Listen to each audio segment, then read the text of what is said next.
නැද්ද? මං හිතනවා ඔයාලා හැමෝම හොඳින් ඉන්නවා ඇති කියලා. මං ආවේ මං කරපු ලස්සන චූටි වැඩක් ඔයාලට පෙන්නන්න.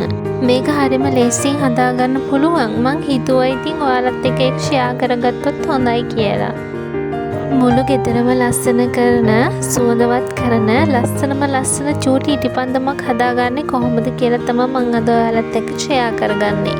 ඇත්තටම මේකෙන් මාරම සුවඳක් එනවා. හරි එන්නකො බලන්න එහෙනම් කොහොමද අපි මේ ඉටිපන්දම හදාගන්නේ කියලා බලන්න.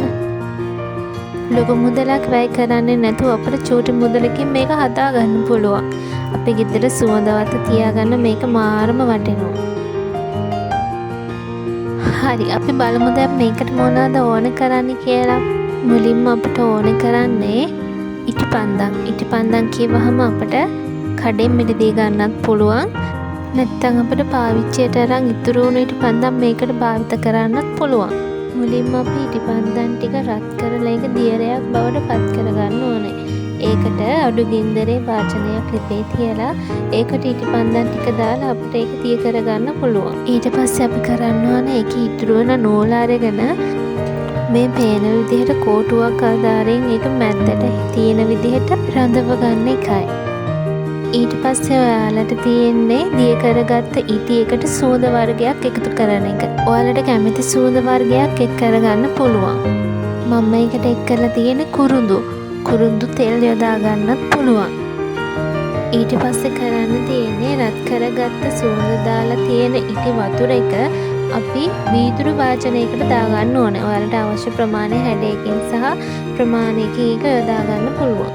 ඊට පස්සේ කරන්න තියෙන මේක හොඳට වේලෙන පැය දෙක තුනක් එහෙම්මම තියෙන එක.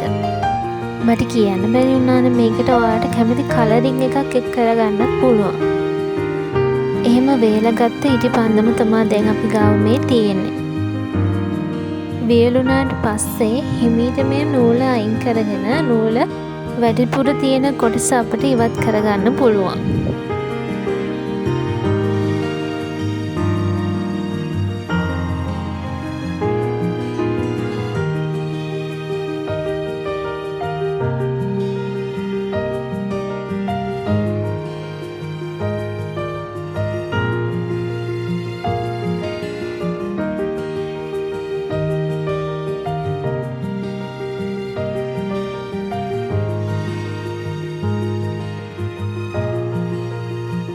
මේ තියෙන්නේ අපි දැන් සම්පූර්ණයෙන්ම හදලා ඉවරුණු ඉටිපන්දම.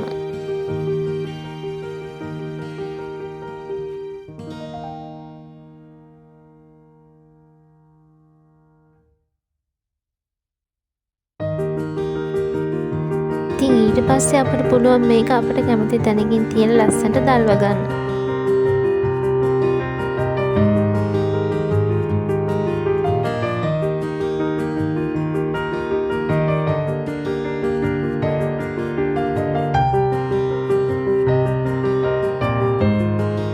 ඔයාලත් කැමති නම් මං හදන මේ වීඩියෝස් බලන්න.